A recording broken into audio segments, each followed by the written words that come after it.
Hey guys, in this video we're going to talk about Donald Trump getting arrested, The Weeknd seriously disturbing fans with The Idol, and Tucker Carlson getting sued by Fox News. Alright, so first up, Donald Trump has officially been arrested. He pleaded not guilty to federal criminal charges that he unlawfully kept national security documents when he left office, and lied to officials who tried to recover them. He was charged with 37 federal counts, including 31 violations of the Espionage Act. Trump repeatedly proclaimed his innocence and accused Joe Biden's administration of targeting him. He called the leader of the prosecution's special counsel Jack Smith a Trump hater on social media. He wrote, "One of the saddest days in the history of our country. We are a nation in decline." Smith accused Trump of risking national secrets by taking thousands of sensitive papers with him when he left the White House in January of 2021 and storing them in two different places, at his Mar-a-Lago, Florida estate and his golf club in New Jersey. In photos presented to the court, you can see boxes of documents stored on a ballroom stage, in a bathroom, and strewn across a storage room floor. Apparently, those records included information about the classified US nuclear program and potential vulnerabilities in the event of an attack. The prosecutors also claimed that Trump lied to officials who tried to get them back and conspired with his former aide Walt Nauta to try to hide them from a federal grand jury. The former president was allowed to leave court without conditions or travel restrictions, and no cash bond was required, though the judge ruled that he was not allowed to communicate with potential witnesses in the case. Hours after facing criminal charges, Trump spoke to a crowd of his supporters at his New Jersey golf club. He claimed that this incident was a part of a corrupt political pursuit designed to destroy him, and said, "Biden will forever be remembered as not only the most corrupt president in the history of our country, but perhaps even more importantly, the president who, together with a band of his closest thugs, misfits, and Marxists, tried to destroy American democracy." Trump also called the special counsel Jack Smith deranged and a thug. As for his explanation about all these classified documents, he said that he was simply possessing his own presidential papers, which he claims just about every other president has done before. But that is not entirely true. For one thing, those classified documents were never really his to begin with. According to the Presidential Records Act, they belong to the federal government, and no president in recent history has refused to return hordes of classified documents. As the crowd was cheering for him and singing him happy birthday, he said, "I just got charged, a wonderful birthday." Of course, he is still on the campaign trail and determined to fight back in the court of public opinion. In Miami, his campaign alerted reporters that he would be stopping at a restaurant, where he was then greeted with prayers, cheers, and even more photo opportunities. The event also served as a fundraiser, which apparently hoped to raise around $2 million for his campaign. But this was the second courtroom visit for Trump in recent months. In April, he pleaded not guilty to state charges in New York, stemming from a hush money payment to Stormy Daniels, which he was said to have done in order to avoid a scandal ahead of the 2016 election. Daniels said that she had a sexual encounter with him in 2006, the year after he married his third wife Melania, and more than a decade before he became president. In October of 2016, just days before the presidential election, Daniels signed an NDA in which she pledged not to publicly discuss her relationship with him in exchange for $130,000, which was a payment that was arranged by his lawyer Michael Cohen. While hush money payments aren't technically illegal, Trump was also accused of dipping into his campaign money to pay her off. For his part, he continued to deny any wrongdoing. After the hearing, he flew from New York to Florida to give a speech, where he ignored a direct plea from the judge to refrain from making inflammatory statements, and he launched into a full-blown rant about the case. He said, "I never thought anything like this could happen in America. I never thought it could happen. The only crime I have committed is to fearlessly defend our nation from those who seek to destroy it." He went on to claim that prosecutors were not able to make a case against him, and also said that the entire country is going to hell. With his speech, he made it very clear that he has zero plans of toning down his rhetoric. Alright, now let's talk about The Idol. The HBO series has been provocative from the very start, but now that the first 2 episodes of the show are out, people are starting to realize how crazy it really is. So far, no one is sure if it's exploitation or pure shock value. What's become even more apparent though is the fact that a lot of the writing is just really cringe, and a lot of that comes down to the sex scene in episode 2. Around 40 minutes in, Lily Rose Depp's character Jocelyn and The Weeknd's character Tedros head into her bedroom. He then issues a series of increasingly lewd instructions from a seat across the room. Of course, the whole time he is fully clothed, and he just takes on the role of the narrator with a bit of dirty talk, which he says with all the enthusiasm of someone who just found out that they have to work a double shift. So many viewers have been mocking this particular scene and saying that it sounded like a poorly written Wattpad story. In fact, British GQ called it the worst sex scene in history. Like, something an amateur writer might come up with if they were trying too hard to be edgy. One person on Twitter wrote, "The Weeknd's mind is rotted too much from you-know-what consumption, because that scene was disgusting. And notice how again, he didn't even take his shirt off while Lily was naked. And it sounds better when he is singing these lines. As much as I can get with a scene like this like the next, something about his delivery made me uncomfortable." So it's clear most people were repulsed by these lines, and they said that it so clearly fits into the male fantasy. There were also a ton of jokes about The Weeknd's acting skills, and the fact that he unintentionally looks kind of like a serial killer. But overwhelmingly, there were so many comments about how good the show could have been if he just wasn't in it to begin with. One person wrote, "So I just finished The Idol episode 2, and I realized that everything without Tedros is actually really good. If they focused more on Jocelyn and her team and made Tedros just a minor side character, the show would be great." Others came to Lily's defense and argued that we shouldn't write off the entire series simply because we don't like one of the characters. Someone tweeted, "Regardless of what you think of The Idol or the stuff surrounding it, I don't think you can deny that Lily Rose Depp is a fantastic actress. I really hope if anything comes out of this show, it's more opportunities for her because she is just so good in it." Lily has also had to come out publicly to defend the series on several occasions. Speaking to the New York Times, she addressed all the nudity of her character in the show and said that it was a decision she was completely involved in. Quote, "There are so many women who have felt exploited by the nudity they've done and have thought, I didn't feel great about that, but I'm comfortable performing that way. I enjoy it." When asked about the controversial themes, she said they always knew they were going to make something provocative, which is not for everyone. She said, "I don't think any of us were interested in making anything that was going to be fun for the whole family." In response to this same question, The Weeknd, whose real name is Abel, said the reaction was similar to when he first started making music. At the time, he felt that it was too provocative, and he knew a lot of people wouldn't like it. But the question is that really enough to excuse some of the more shocking lines in the show? In episode 1, there is a moment where Jocelyn sits on the couch chatting with her friend about the seedy club owner Tedros. The two of them are discussing his creepy tendencies, and the R word is mentioned, to which Jocelyn says that's what she likes about him. Of course, this line might have been put in for shock value or just an attempt to sound edgy, but either way you can tell that it was written by a man. There is no way something like that would have made it in the script if a woman had been involved in that stage of production. There is just no way. As we know, The Idol revolves around a troubled pop star who is based on Britney Spears, and a self-help guru / cult leader who aims to control her. The series is said to focus on the showbiz world, the dangers of too much power and manipulation, as well as other controversial themes. It promised to tell the sleaziest love story in all of Hollywood, but instead it seems to want to tell us that women like to be exploited, and there doesn't seem to be much room for anything else in this story. No wonder it has 26% on Rotten Tomatoes. We only have 3 more episodes left, so if they somehow manage to turn it around, that would be a miracle. Alright, now let's talk about Tucker Carlson because he's being sued by Fox News. Fox sent a cease and desist letter to him alleging that he breached his contract by launching a new show on Twitter. Apparently his contract that he signed way back in 2019 limits his ability to appear on other media outlets. In response, Harmeet Dillon, one of his lawyers, released a statement saying Fox News continues to ignore the interest of its viewers, not to mention its shareholder obligations. Doubling down on the most catastrophic programming decision in the history of the cable news industry, Fox is now demanding that Tucker Carlson be silent until after the 2024 election. Tucker will not be silenced by anyone. In a statement, another one of his lawyers said that any legal action to try to stop Carlson speaking would infringe on his First Amendment rights. Quote, "Fox defends its very existence on freedom of speech grounds. Now they want to take Tucker Carlson's right to speak freely away from him because he took to social media to share his thoughts on current events." But judging by the comments on Twitter,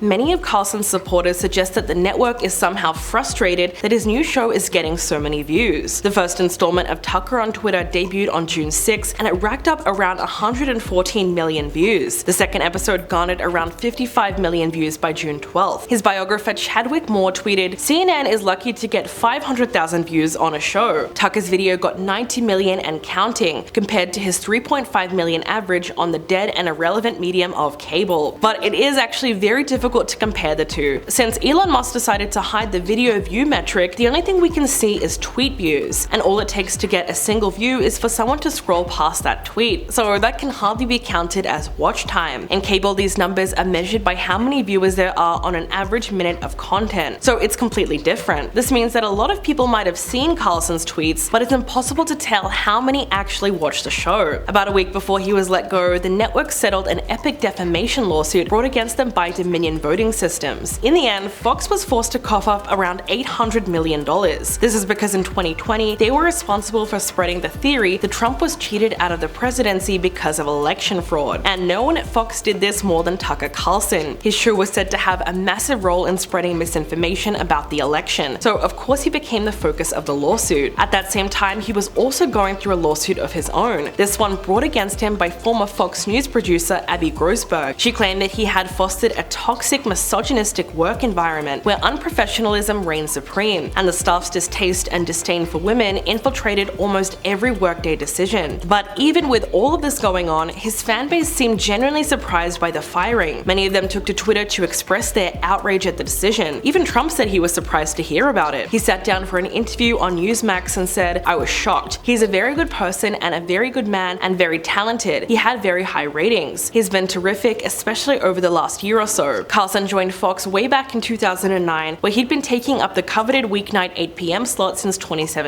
While it was on air, his show was heavily criticized for pushing questionable theories and racist narratives. In fact, it's amazing that he managed to survive for so long professionally, given just how much controversy he's been involved in over the years. But somehow, his show became the most watched in primetime cable news, so that certainly says a lot about his viewership. The question is, are they going to rush over to Twitter to support him, or is this pretty much it for his career as an anchor? What do you guys think? Please let me know in the comments below, and I'll catch you all in the next video.